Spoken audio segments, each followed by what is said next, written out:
രാജ്യം മുഴുവൻ കഴിഞ്ഞ ദിവസം ലോകസഭയിലേക്കാണ് കണ്ണോടിച്ചത്.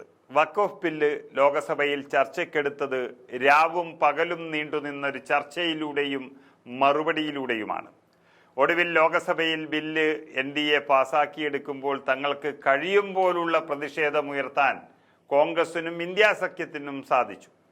എന്നാൽ ബില്ല് ചർച്ചയ്ക്കെടുത്ത വേളയിൽ വയനാട്ടിൽ നിന്നുള്ള MP പ്രിയങ്ക ഗാന്ധിയുടെ അസാന്നിധ്യം അത് വലിയ രീതിയിലുള്ള ചർച്ചയ്ക്ക് വഴിവെച്ചു. വെറും ലോകസഭാ MP മാത്രമല്ല പ്രിയങ്ക ഗാന്ധി എന്ന് ഓർക്കണം, മറിച്ച് ലക്ഷക്കണക്കിന് വനിതകൾ അംഗമായിട്ടുള്ള ദേശീയ പാർട്ടിയുടെ സമുന്നത നേതാവ് കൂടിയാണ്. ഇന്ത്യയുടെ ആശയും ആവേശവുമാണ് പുതിയ MP ആയി കടന്നു വന്നിട്ടുള്ള പ്രിയങ്ക ഗാന്ധി.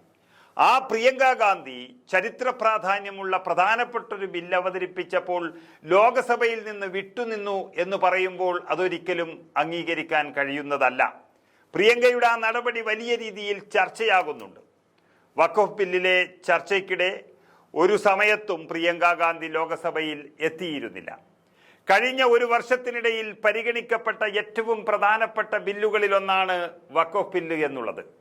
ആ വഖഫ് ബില്ലിനെ എതിർക്കേണ്ട സമയത്ത് നഖശികാന്തം എതിർക്കാൻ കഴിയും ഈ MP-ക്ക് എന്ന് ഈ രാജ്യത്തെ ഒട്ടനവധി ജനങ്ങൾ ആശയോടെ ആവേശത്തോടെ കാത്തിരുന്നപ്പോൾ ആ പ്രതീക്ഷയ്ക്ക് മങ്ങലേൽപ്പിച്ചുകൊണ്ട് കൂടിയാണ് പ്രിയങ്ക ഗാന്ധി ആ സഭയിൽ ഇല്ലാതിരുന്നത്.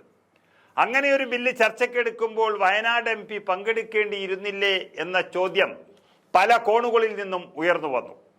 കോൺഗ്രസ് നൽകിയ വിപ്പും വയനാട് MP പരിഗണിച്ചില്ല.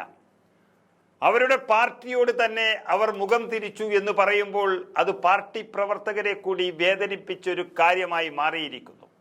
മുഴുവൻ MP-മാരും സഭയിൽ ഉണ്ടാകണമെന്നും പാർട്ടി പറയുന്ന നിലപാടിനൊപ്പം നിൽക്കണമെന്നുമാണ് വിപ്പിൽ പറഞ്ഞിരിക്കുന്നത്.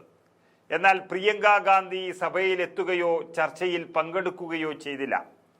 രാഹുൽ ഗാന്ധിയാകട്ടെ വഖഫ് ബില്ല് ചർച്ച തുടങ്ങുമ്പോൾ ലോകസഭയിൽ ഇല്ലായിരുന്നുവെങ്കിലും പിന്നീട് എത്തുകയായിരുന്നു. എന്നിട്ടും കൂടുതൽ അവരും സംസാരിച്ചില്ല.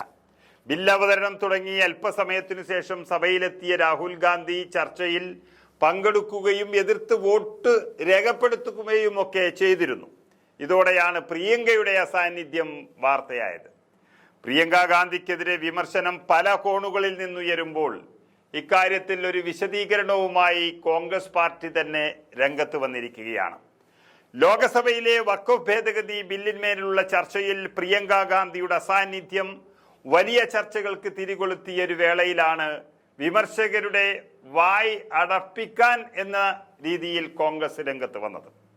അടുത്ത ബന്ധുവിന്റെ ചികിത്സാർത്ഥം പ്രിയങ്ക ഗാന്ധി വിദേശത്താണെന്നാണ് കോൺഗ്രസ് പാർട്ടി നൽകുന്ന വിവരം. അവർക്ക് ക്യാൻസർ പോലെയുള്ള അസുഖം ബാധിച്ചിരിക്കുന്നു അടുത്ത ബന്ധുവിന് എന്നുകൂടി അറിയിച്ചിട്ടുണ്ട്. യാത്ര ലോകസഭാ സ്പീക്കറെയും കോൺഗ്രസ് പാർലമെന്ററി പാർട്ടിയെയും അറിയിച്ചിരുന്നു എന്നും പറയുന്നു. സ്പീക്കർക്ക് രേഖാമൂലം കത്തു നൽകിയിട്ടാണ് പ്രിയങ്ക ഗാന്ധി രാജ്യം വിട്ടതെന്നും പാർലമെന്ററി പാർട്ടി വൃത്തങ്ങളും വ്യക്തമാക്കുന്നുണ്ട്. ചൊവ്വാഴ്ച ഉച്ചയ്ക്ക് ശേഷമാണ് പ്രിയങ്ക ഗാന്ധി വിദേശത്തേക്ക് പോയത്. അപ്പോൾ ചൊവ്വാഴ്ച പോയ പ്രിയങ്ക ഗാന്ധിക്ക് വളരെ വ്യക്തമായി അറിയാം ബുധനാഴ്ച ലോകസഭയിലും അതുപോലെ തന്നെ വ്യാഴാഴ്ച രാജ്യസഭയിലും ഇത്രയും പ്രധാനപ്പെട്ട ഒരു ബില്ല് അവതരിപ്പിക്കുന്നുവെന്നും രണ്ടിടത്തും അതിനെ എതിർത്ത് തോൽപ്പിക്കാൻ കഴിഞ്ഞില്ലെങ്കിൽ ഈ രാജ്യത്ത് ഏറ്റവും വലിയൊരു നിയമമായി അത് 3-ാം ദിവസം പിറവിയെടുക്കും എന്നുള്ള കാര്യവും. പാർട്ടിയെ അറിയിച്ചതിന് പിന്നാലെ സ്പീക്കർക്ക് കത്ത് നൽകി അനുമതി ലഭിച്ചതിന് ശേഷമായിരുന്നു പ്രിയങ്കയുടെ യാത്ര എന്നാണ് മനസ്സിലാകുന്നത്. വിഷയം കോൺഗ്രസ് പാർലമെന്ററി പാർട്ടിയെ അറിയിക്കുകയും ചെയ്തിരുന്നു. അതിനാൽ വിപ്പ് ലംഘനത്തിന്റെ വിഷയം ബാധിക്കില്ല എന്നാണ് കോൺഗ്രസ് പാർലമെന്ററി കമ്മിറ്റി നൽകുന്ന വിശദീകരണം. പ്രിയങ്കയുടെ അസാന്നിധ്യത്തിലും ബില്ലിനെ പ്രതിപക്ഷ അംഗങ്ങൾ ഒറ്റക്കെട്ടായി എതിർത്തു. പാർട്ടി കോൺഗ്രസിൽ പങ്കെടുക്കാൻ അവധിക്ക് അപേക്ഷ നൽകി മധുരയിലെത്തിയ CPM അംഗങ്ങൾ പെട്ടെന്ന് തന്നെ മടങ്ങിയെത്തി ചർച്ചയിലും വോട്ടെടുപ്പിലും പങ്കെടുത്ത് വിയോജിപ്പ് രേഖപ്പെടുത്തി. മറ്റ് പ്രതിപക്ഷ പാർട്ടികളും ഇന്ത്യ സഖ്യത്തിന്റെ ലേബലിൽ ഒറ്റക്കെട്ടായി തന്നെ നിന്ന് വഖഫ് ഭേദഗതി ബില്ലിനെ എതിർത്തു. എങ്കിലും ലോകസഭ കടന്ന് വഖഫ് രാജ്യസഭയിലേക്ക് എത്തിയിരിക്കുന്നു. അത് സ്വാഭാവികമാണ്. കാരണം രാജ്യം ഭരിക്കുന്ന ഒരു പാർട്ടി മനസ്സുവെച്ചാൽ അത് ലോകസഭ കടന്ന് രാജ്യസഭയിലേക്കും അവിടെ നിന്ന് ഒരു പക്ഷേ അതൊരു നിയമമാക്കി മാറ്റാനും കഴിയും എന്നുള്ളത് മറ്റൊരു കാര്യം. എങ്കിലും പ്രിയങ്ക ഗാന്ധിയുടെ അസാന്നിധ്യം അത് എന്തിൻ്റെ പേരിലായാലും അത് രാജ്യത്ത് ചർച്ച ചെയ്യപ്പെട്ടു എന്നുള്ളത് വലിയൊരു കാര്യം തന്നെയാണ്.